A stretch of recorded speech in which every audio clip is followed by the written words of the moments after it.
Isaías capítulo 38. Depois que vocês lerem, vocês fiquem com a Bíblia aberta no texto para junto nós meditarmos. 38, versículo 1. Naqueles dias, Ezequias adoeceu de uma enfermidade mortal e veio a ele Isaías, filho de Amós, o profeta, e lhes disse: Assim diz o Senhor, põe em ordem a tua casa, porque morrerás e não viverás. Então virou Ezequias o rosto para a parede e orou ao Senhor, e disse: Ah, Senhor, lembra-te, peço-te, de que andei diante de ti em verdade e com coração perfeito, e fiz o que era reto aos teus olhos. E chorou Ezequias muitíssimo. Então veio a palavra do Senhor a Isaías, dizendo: Vai, dize a Ezequias, assim diz o Senhor, o Deus de Davi, o teu pai. Ouvi a tua oração e vi as tuas lágrimas. Eis que acrescentarei aos teus dias 15 anos, e livrar-te-ei das mãos do rei da Síria, a ti e a essa cidade, e eu defenderei essa cidade. Amém? Amém. Glórias a Deus. Meus irmãos, nós temos o costume de trabalhar aqui em casa com série de mensagens. Nós escolhemos um tema e gostamos de trabalhar algumas semanas com esse tema.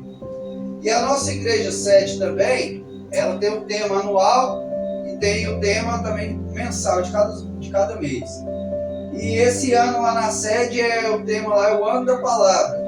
Já teve o ano da celebração, já teve o ano da multiplicação, já teve o ano da oração, né? Entre outros temas. E esse ano de 2025 aconteceu algo na minha vida que nunca tinha acontecido. Deus colocou um tema específico no meu coração, já no final do ano, e esse ano todo tem queimado.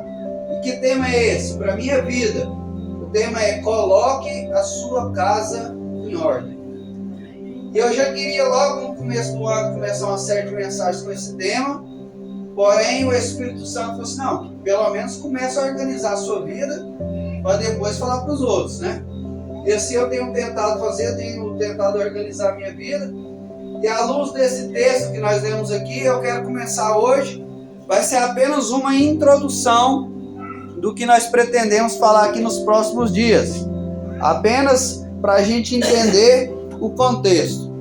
Veja aí no versículo 1, o texto vai dizer o seguinte: Naqueles dias, Ezequias adoeceu de uma enfermidade mortal. Meus irmãos, eu trabalho na Serpes desde 2013 e quase todo dia tem uma piadinha a respeito de morte, né? Porque eu lá no funerário. E é uma coisa que ninguém escapa, irmãos, a não ser aqueles que forem levados para o céu por ocasião do arrebatamento. E veja que Ezequias era um rei de uma grande nação, a nação de Israel. Mas mesmo assim ele adoeceu de uma doença mortal. Meus irmãos, a morte pega rei e pega servo. A morte ela atinge o rico e ela atinge o pobre. A morte ela atinge o branco e atinge o negro. A morte ela atinge a mulher e atinge o homem. Então, meus irmãos, o único que morreu e ressuscitou e está vivo até hoje é Jesus. Porque Ele é acima de todas as coisas. E um dia, todos nós vamos ter um encontro com o Senhor. A Bíblia vai dizer que aqueles que morreram em Cristo vão ressuscitar primeiro. E nós, os que estivermos vivos, vamos ter o nosso corpo transformado em fração de segundos para nos encontrar com o Senhor nos ares. Eu acho interessante, essa semana mesmo eu fui ali comprar um café da manhã ali naquela lanchonete ao lado da igreja.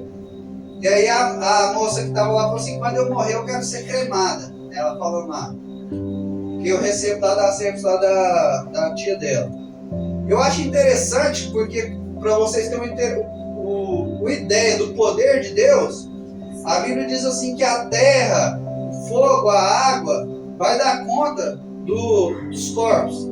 Eu fico imaginando A pessoa que vai ser cremada, já vi a pessoa às vezes muito rica, crema, sobe naqueles aviãozinhos de pular de paraquedas e solta as cinzas assim, ó, no mar. Cada cinza daquela naquele dia, Marcelo, em fração de milésimos de segundo, vai ter que dar conta e trazer o corpo para prestar contas com Jesus ou para receber o galardão. Só para vocês terem uma noção do poder do nosso Deus. E aqui, Ezequias adoeceu de uma doença mortal. Meus irmãos, esses tempos atrás eu dei uma gripe forte, irmão Silvano. Pensei que ia morrer, eu já estava descabriado. Não estava com fome, não estava sentindo cheiro, não estava com nada. Eu fico pensando tanto que é difícil, né? A pessoa está doente, né? Está numa situação debilitada, correndo risco de vida. Para piorar, no versículo 1 ainda vai dizer o seguinte: que Deus enviou, meu sogro, o profeta Isaías e falou para o rei: coloca sua casa em ordem, porque você vai morrer. Aí você tem uma noção, Everton, a pessoa já está com problema, e aí chega um profeta, aí a pessoa pensou: oh, glória, Deus mandou o profeta aqui em casa. Aí o profeta fala assim: coloca sua casa em ordem, que você vai morrer. É o que a irmã Adriana falou. Tem lutas, tem provas, que se não for misericórdia de Deus, a gente não aguenta passar por elas. Tem provações, tem tentações, tem experiências que se a gente não tiver com os olhos fitados em Deus, a gente não consegue passar.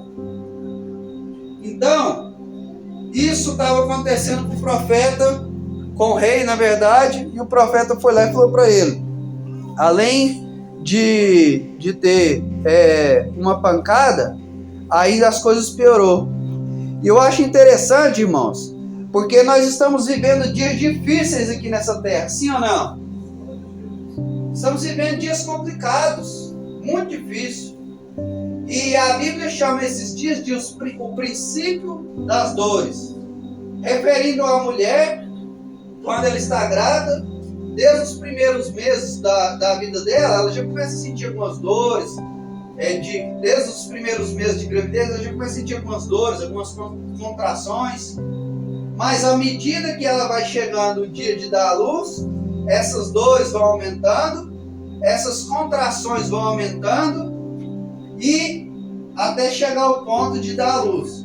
Hoje nós já estamos vivendo dias difíceis, chamados como dia dos princípios de dores.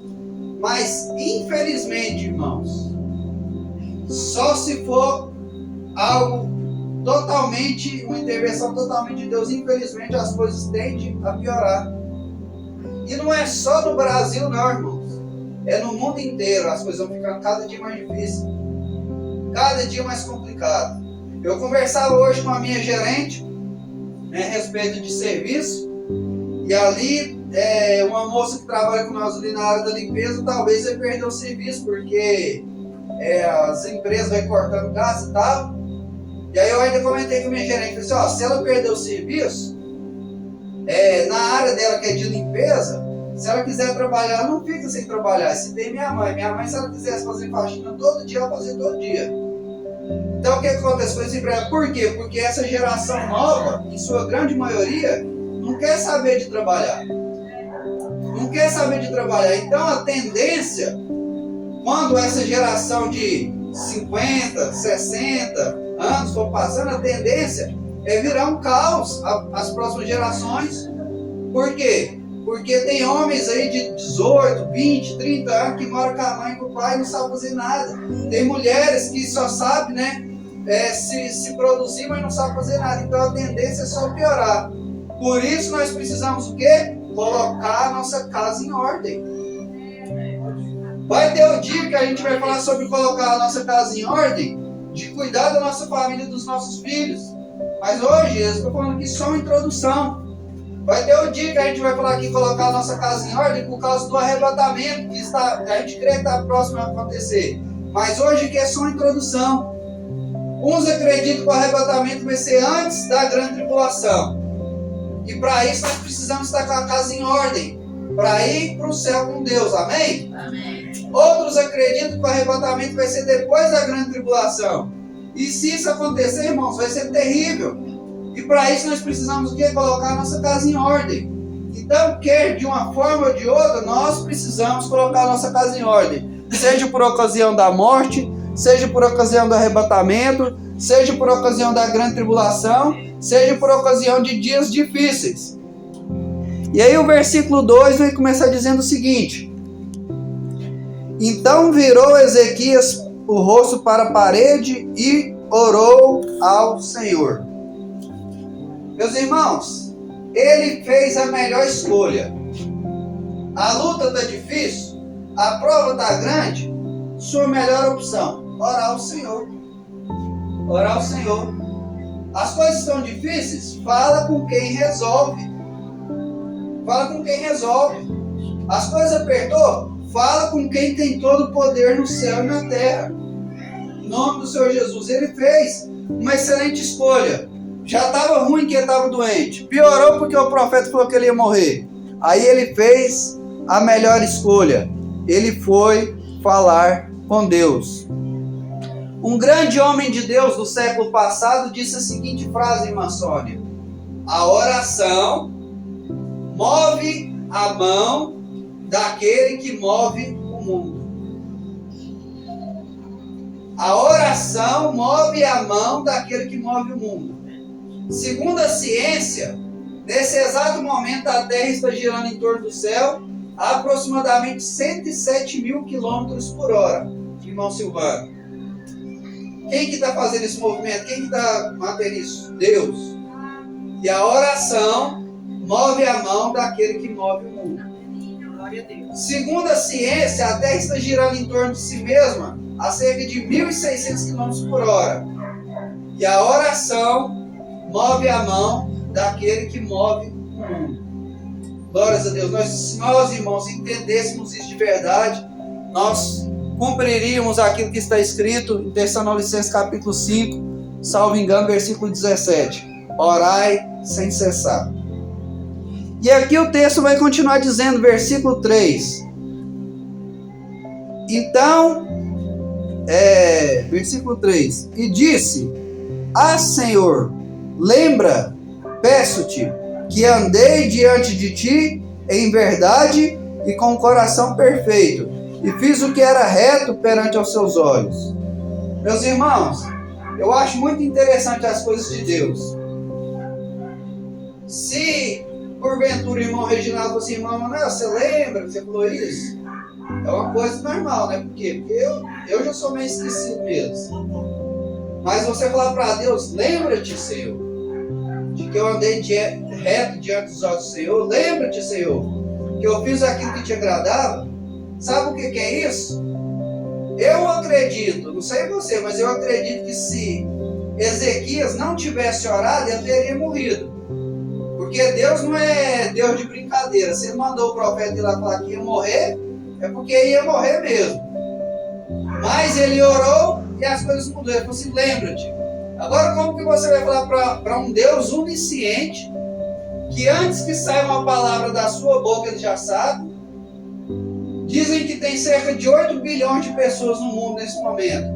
Ele sabe o que você está pensando aí, e sabe o que o japonês está pensando lá no Japão, sabe o que as pessoas estão falando lá na Rússia, sabe o que vai acontecer amanhã lá na Colômbia, e mesmo assim, o rei disse: irmã Célia, lembra-te.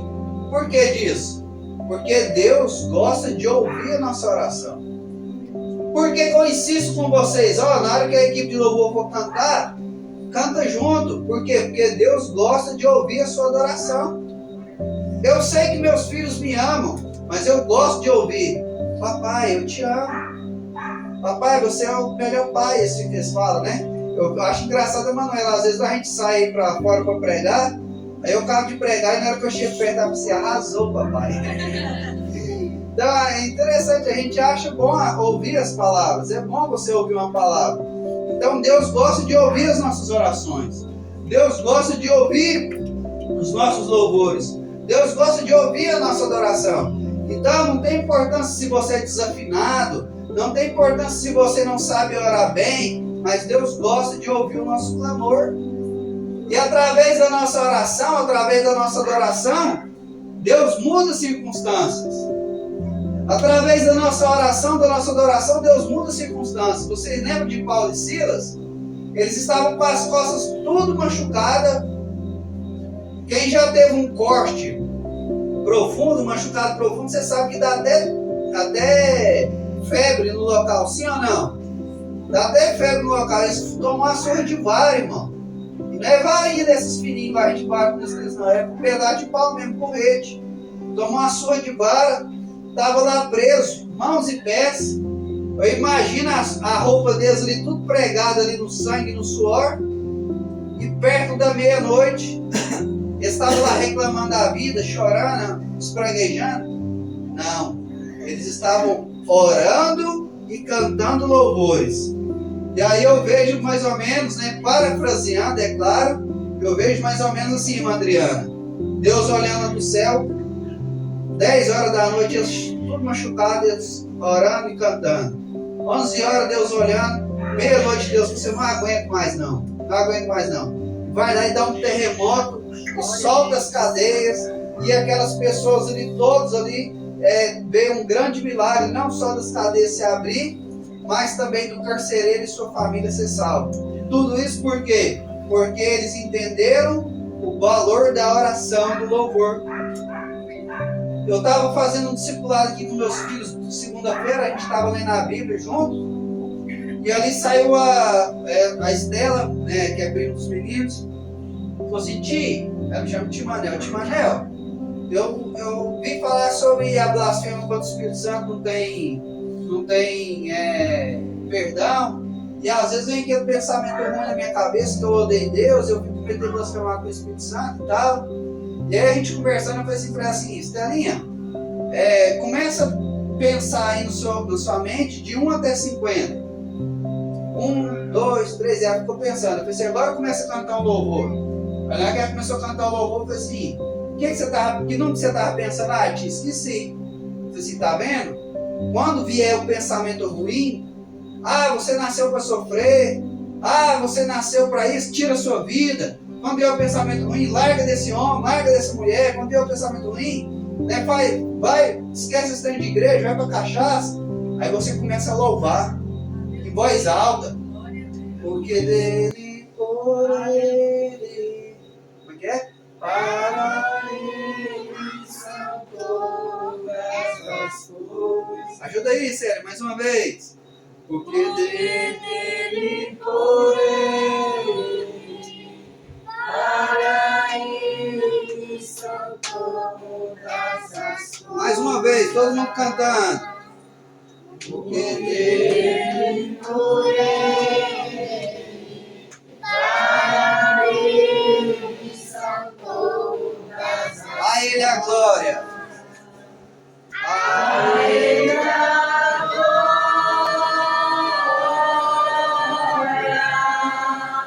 A ele a glória. A ele a glória. Para sempre. Amém. Mais uma vez, a ele a glória. A ele a glória.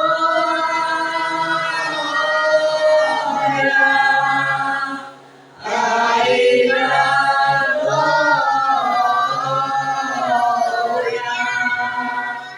A ele a glória.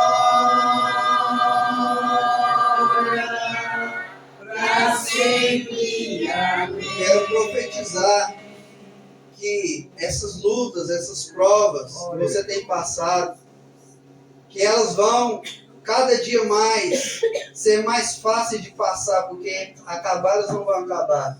Por quê? Porque na hora da prova, na hora da luta, na hora da angústia, nós vamos adorar a Deus. E Deus vai nos capacitar e agir ao nosso favor. Amém? Aplauda ao Senhor. Glória a Deus. Aleluia. E aqui, irmãos, nós vemos que ele tomou essa atitude. Ele virou para a parede, ele orou, e ele, versículo 3, a parte B, a última parte aí. E chorou Ezequias muitíssimo. Meus irmãos, glória a Deus. Quem é pai e quem é mãe sabe que é difícil você ver o choro do filho, da filha e não agir. Ainda mais quando é aquele choro assim não de rebeldia, mas aquele choro de tristeza, né? Principalmente as mamães aí, tem um coraçãozinho mole, né? Derrete igual manteiga. Então a gente precisa aprender isso. A gente precisa pedir a Deus lágrimas, né? A gente precisa pedir a Deus quebrantamento. A gente precisa pedir a Deus para que Ele possa realmente derreter o nosso coração, colocar lágrimas em nossos olhos. Em nome do Senhor Jesus. Glória a Deus. E quando a gente ora, quando a gente chora, Deus muda situações. Olha o versículo 4, como ele mudou a situação de Ezequias. Versículo 4. Então veio a palavra do Senhor a Isaías dizendo: vai e diz a Ezequias: assim diz o Senhor, o Deus de Davi teu pai, ouvi a tua oração e vi as tuas lágrimas, e eis que acrescentarei aos seus dias 15 anos. Amém? Quando, irmãos, nós oramos, quando nós choramos, quando nós agradamos o coração do Senhor, Ele muda até aquilo que as pessoas falam de nós. Isaías chegou lá e falou assim para Ezequias assim, ó, coloca sua casa em ordem, você vai morrer. E aí depois que Ezequias orou, depois que Ezequias chorou, ele mandou ir lá e falar outra coisa, mudou a sentença. E quando a pessoa está na presença de Deus, quando a pessoa está em comunhão com Deus, Deus muda até aquilo que as pessoas falam de você, falam de mim. Eu lembro daquela passagem do Gadareno, lá em Marcos 5. A Bíblia diz que ele era um homem tão terrivelmente endemoniado, meu senhor. Ele tinha tanto demônio no corpo que ele andava nu, ele feria a si mesmo com pedras. Quando eles prendiam com corrente de madeira, ele arrebentava as correntes, tanto que ele tinha demônio. Ele morava nos sepulcros, ou seja, como se uma pessoa fosse morar lá no cemitério, só que naquela época os sepulcros não eram desse jeito, eram em rochas, em cavernas. Ele ia lá, entrava lá no buraco onde estavam os cadáveres, carniças. Então você pensa a situação desse homem. E ele andava de noite sem parar, Samuel. Mas ele teve um encontro com Jesus. E aí quando o pessoal chegou lá, esse mesmo homem que andava para lá e para cá, estava sentado. Esse mesmo homem que andava para lá e para cá, estava com perfeito juízo, que era perturbado. Esse mesmo homem que andava pelado, estava vestido. E esse mesmo homem, que era o terror daquela região, virou o primeiro missionário da região de Gadara. Em nome do Senhor Jesus. Então ali agora as pessoas já não olhavam mais para ele como o endemoniado, o perturbado, né? Igual as pessoas falavam, o Satanás, né? Não era mais isso. Agora, olha lá o homem que Deus transformou. Beleza? Então, é isso que nós precisamos entender. Que quando a gente ora, quando a gente chora na presença de Deus, por que não quando a gente jejua? Por que não quando nós nos entregamos verdadeiramente a Deus? Até as coisas que as pessoas falam sobre nós, muda. Eu lembro quando eu estava no começo da minha fé, eu entrei ali na Móveis Estrela e eu trabalhava com a prima da minha esposa, lá na Móveis Estrela de Jocasta. E um dia ela falou assim pra mim assim, ela me chama de Manelzinho, Manelzinho, até suas conversas mudou, né? Eu falei, graças a Deus, em nome de Jesus vai mudar cada dia mais. Por quê? Porque quando a gente ora na presença de Deus, quando a gente chora na presença de Deus, Deus faz alguma coisa. E quantas vezes eu ali em casa, ali, ó, eu ainda morava com minha mãe, eu dobrava meus joelhos ali, eu chorava que a minha cama ficava molhadinha. Senhor, eu quero mudar de vida. Senhor, eu quero mudar de vida, muda minha história, eu não dou conta, me ajuda. E graças a Deus, Deus tem, dia a dia, me transformado e me dado a oportunidade de fazer a diferença. Glória a Deus. Santo é o nome do Senhor. Então, meus irmãos, isso você pode ver que aconteceu. Eu falei sobre o Gadareno, mas aconteceu com muitas pessoas. Pedro e João eram simples pescadores, mas viraram os líderes da igreja primitiva, a igreja cheia do poder. Paulo era perseguidor, mas virou o quê? Virou um apóstolo que abaixo de Jesus, um homem que abaixo de Jesus fez maior obra aqui nessa terra missionária. E assim por diante. E o que eu sempre gosto de dizer, a vez desse pessoal aqui já passou. Agora é a nossa vez, amém? Amém. Estenda as suas mãos, quero profetizar sobre a sua vida. Pai, assim como o Senhor levantou Paulo, assim como o Senhor levantou Pedro, assim como o Senhor levantou João, assim como o Senhor levantou Maria, mãe de Jesus, para gerar Jesus, assim como o Senhor levantou profetisa Ana, Dorcas, assim como o Senhor levantou Ruth, Raabe, assim como o Senhor levantou, Pai, Charles Spurgeon, aleluia, George Miller, levanta aqui, ó Pai, entre esses homens e mulheres, entre esses jovens e crianças, homens e mulheres cheios de Deus, cheios do Espírito Santo, pessoas que vão fazer diferença, não só aqui na nossa cidade, mas no nosso país e no mundo. Em nome do Senhor Jesus eu te peço, ó Pai, transforma nossas vidas e nos capacita para uma grande obra em nome de Jesus. Amém? Glórias a Deus. Vamos partir para o encerramento dessa mensagem. Vamos, versículo 4 e 5, né? O que acontece? Vai, diz a Ezequias, assim diz o Senhor, o Deus de Davi, teu pai. Glória a Deus. Assim diz o Senhor, o Deus de Davi, teu pai. Olha para você ver que interessante, André. Ele não disse, assim diz o Senhor, o teu Deus. Mas ele disse, assim diz o Senhor, o Deus de Davi, teu pai. Olha a responsabilidade nossa. Olha a nossa responsabilidade. Um homem que tem uma aliança com Deus, as bênçãos dessa aliança vão alcançar os filhos, os netos, os bisnetos, os tataranetos, assim por diante. Mas o homem e a mulher que não tem uma aliança com Deus, eu falo muito sobre isso aqui, todo lugar que ele chega, que ela chega, é só problema, é só confusão, e vai sobrar também para os filhos, vai sobrar para a esposa, vai sobrar para o marido, vai sobrar para todo mundo. Então olha a nossa responsabilidade, por causa de Davi, da aliança que Deus tinha com Davi, Deus foi lá também e abençoou Ezequias. E aí ele vai continuar dizendo aí no versículo 5, ouvi a tua oração. Meus irmãos, mais uma vez, Deus ouve a nossa oração. Deus ouve a nossa oração. Às vezes ele não responde do jeito que a gente quer, minha sogra. Por quê? Porque às vezes a gente ora mal. Eu sempre lembro de uma história que o pastor Ismael contava, que dizendo ele assim, que um dia estava no culto, a gente estava no momento de oração, e aí a gente disse com o irmão, falou assim, ah, Senhor, se eu tivesse uma espingarda naquela hora. Então, meus irmãos, se Deus ouvisse e respondesse toda a oração do jeito que a gente quer, esse mundo estaria uma bagunça, irmãos. Mas Deus ouve a nossa oração. E quando a nossa oração é uma oração justa, Ele responde, aleluia, do jeito que a gente quer. E Ele só não ouve, porque Ele diz o seguinte, ouvi a tua oração, e o que mais? E vi as tuas lágrimas. Aleluia. Sabe o que eu acho interessante? Ele ouviu a oração e viu as lágrimas. Mas aparentemente era só o rei, a cama e a parede.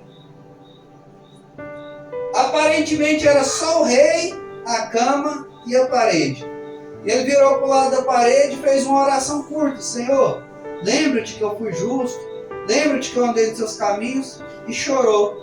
Mas aquilo foi o suficiente para mudar a sentença de morte sobre a vida dele. Amém? Glória a Deus. Então, meus irmãos, muitas vezes, como diz o pastor Cláudio Duarte, às vezes a gente pensa o seguinte, eu estou sozinho aqui, né? Eu gosto de ligar assim, a pessoa olha para cá, mas dizendo assim que a gente tem que olhar para cima, né? Por quê? Porque às vezes você pensa que está só você e mais ninguém dentro daquele quarto, dentro daquele local, naquele lugar escondido, mas Deus vê tudo, tanto para o bem quanto para o mal. E aí, para a gente ir partindo aqui para o final, ele diz o seguinte: e aí que acrescentarei aos teus dias 15 anos. Meus irmãos, quantas vezes eu já ouvi alguém falar o seguinte: chegou a hora de morrer, chegou o dia de morrer, morre mesmo. Chegou o dia de morrer, aquele dia é aquilo e pronto. Meus irmãos, depende. Ezequias aqui é uma prova, mas tem mais. Primeiro versículo que eu ensinei para os meus filhos, tá lá. Vem cá falar, Miguel. Primeiro versículo que eu ensinei. Tem muito tempo que você não fala aí, será que você vai dar conta?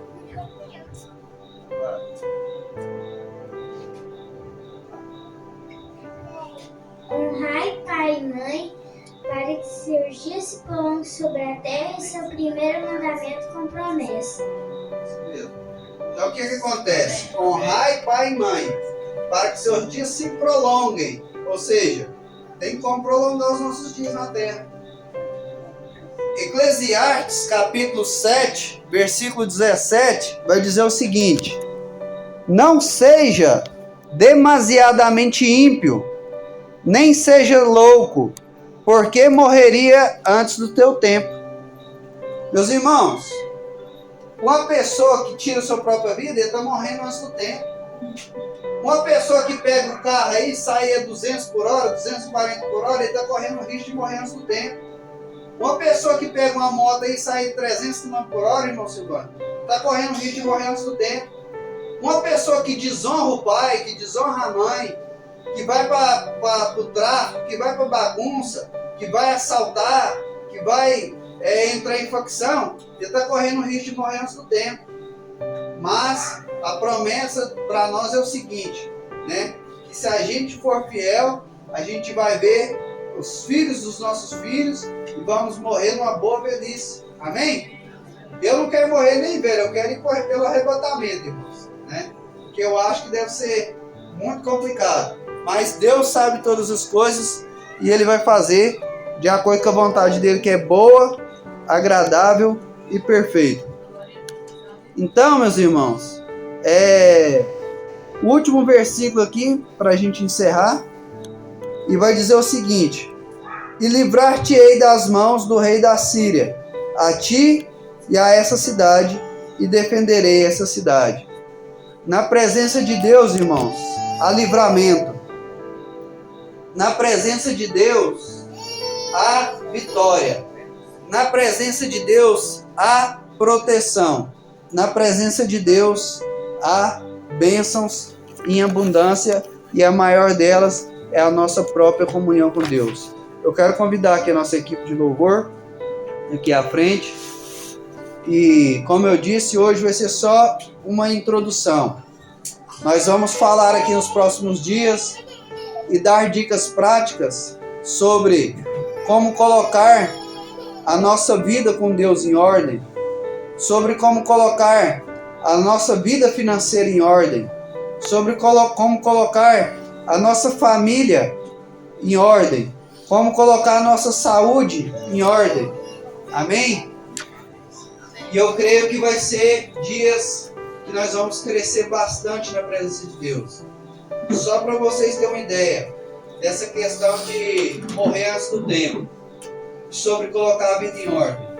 Quando a gente vai olhar, principalmente para os dias de hoje, que a gente come tanta coisa que faz mal, tem tanta, o frango é tantos hormônios, tudo é transgênico e tantas coisas.